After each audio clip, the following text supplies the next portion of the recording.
बिस्मिल्लाहिर्रहमानिर्रहीम। अस्सलाम वालेकुम दोस्तों, नई वीडियो में खुश आमदीद। दोस्तों, चीनी सरहद पर भारतीय फौज पर एक और बड़ी कयामत टूट पड़ी। 7 भारतीय फौजियों के हलाक होने की इत्तला, जबकि दूसरी जानिब पाक अफगान बॉर्डर के करीब भी बड़ी तबाही, 19 अफराद के जाँ बहक होने की इत्तला। दोस्तों, इन खबरों की मुकम्मल तफसीलात हम आपको आज की वीडियो में बताएंगे। वीडियो की तफसील में जाने से पहले आप देख रहे हैं हकीकत की दुनिया डॉक्टर अली के साथ। हमारा चैनल सब्सक्राइब करके घंटी के निशान को दबाना मत भूलिएगा। इस वीडियो को ज्यादा से ज्यादा फेसबुक, व्हाट्सएप और सोशल मीडिया पर शेयर जरूर करें।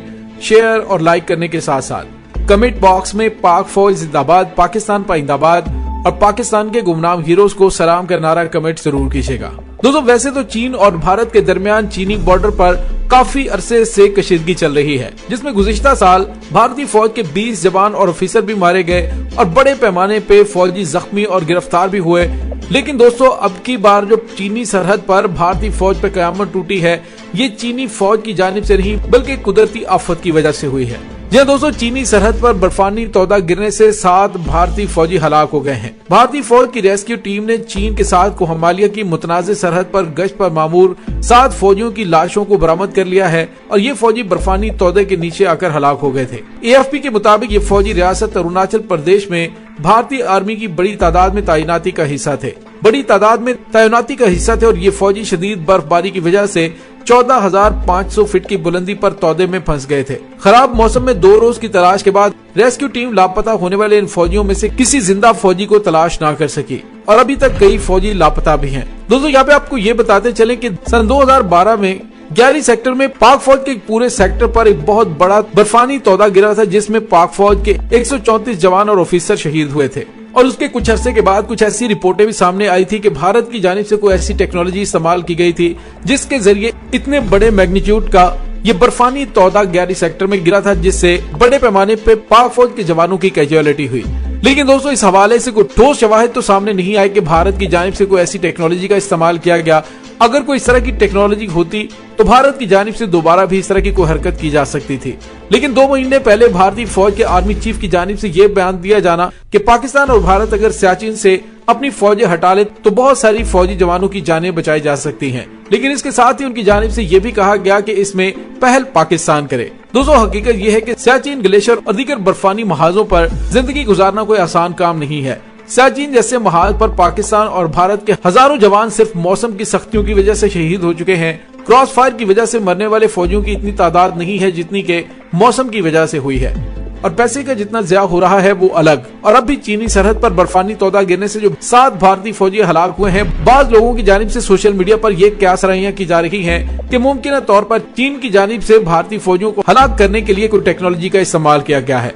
लेकिन दोस्तों, यहाँ पे आपको ये बताते चलें कि जिस तरह से क्लाइमेट चेंज हो रहा है, इससे बर्फ पिघलना शुरू हो चुकी है, जिसकी वजह से ये हादसा होते हैं। अभी एक दिन पहले पाक अफगान सरहद के पास बर्फानी तौदा गिरने से 19 अफराद दबकर जाँ बहक हुए हैं। जराये के मुताबिक ये पता चला कि अफगानिस्तान से पाकिस्तान में दाखिले के लिए पहाड़ी दर्रा अबूर करने वाले 19 अफराद हादसे का शिकार हुए। जलालाबाद से तालिबान ओहदेदारों ने मजीद बताया कि इमदादी कारकुन बर्फानी तौदे की जगह पर तलाशी का काम कर रहे हैं। ताहम ये पता चला कि बर्फानी तौदे के नीचे से 19 अफराद की अब तक लाशें निकाली जा चुकी हैं। तो दोस्तों, आप अंदाजा लगा सकते हैं कि हर जगह पर कुदरती आफात आती रहती हैं। जिस तरह से 11 सेक्टर का वाकया हुआ, इसी तरह से भारत के साथ ये वाकया पेश आया है। दोस्तों, यहाँ पे आपको ये बताते चलें कि ग्लेशियर्स पर गर्मियों में भी दर्जा हरारत -10 के करीब रहता है, जबकि सर्दियों में -50 से 60 डिग्री तक चला जाता है, जिसके नतीजे में वहाँ पर साल भर किसी किस्म की जिंदगी के पनपने का कोई इम्कान नहीं रहता।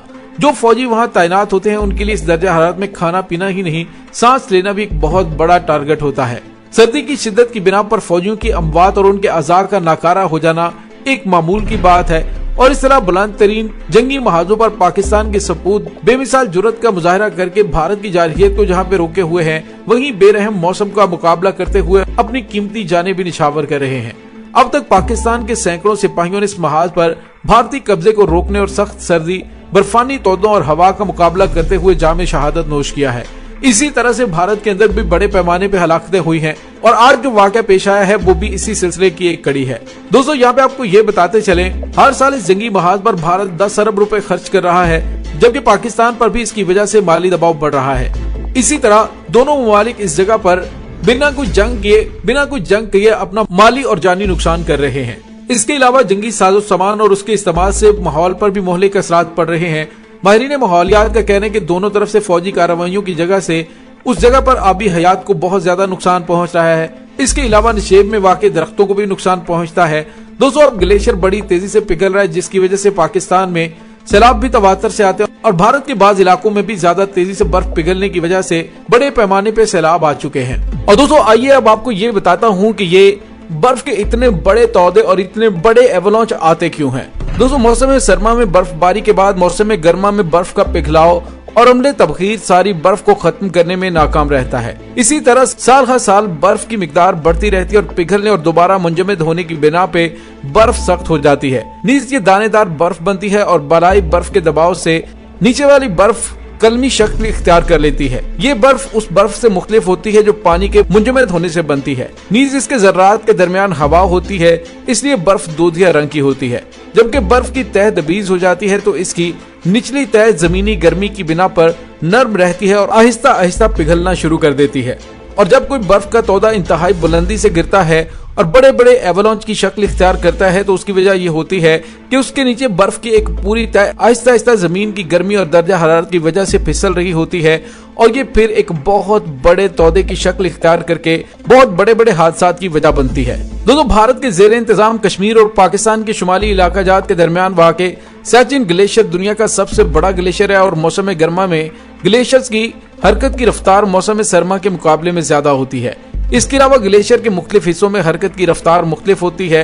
हालिया तौदा गिरने से जो हादसा पेश आया है, इसी तरह का हादसा 2012 में अफवाज पाकिस्तान के साथ 11 सेक्टर में भी पेश आ चुका है, जिसमें पाक फौज के 134 जवान शहीद हो गए थे। दोस्तों, इसी तरह से ये बर्फानी तौदे बड़े बड़े एवलांच की शक्ल इख्तियार करते हैं और जब ये बड़े मैग्नीट्यूड पर होते हैं ये बड़ी तबाही लाने का बायस बन जाते हैं। और जिस तरह से ये बर्फ पिघलने से एवलांच आते रहते हैं, जिस तरह से बड़े पैमाने पे बर्फानी तौदे गिरते रहते हैं, इससे बड़े पैमाने पे इंसानी जानों का ज़िया भी हो रहा है। लिहाजा पाकिस्तान और भारत दोनों की जानिब से इस मामले पर अगर मिल बैठकर हल कर लिया जाता है तो दोनों ममालिक बहुत बड़ी मुसीबतों से बच सकते हैं, क्योंकि कुदरत के सामने किसी का कोई जोर नहीं चलता है। दोस्तों, इस तमाम सूरत हाल के बारे में आपका क्या कहना है? क्या सैचिन ग्लेशियर से पाकिस्तान और भारत को अपनी अफवाज को वापस बुला लेना चाहिए या नहीं?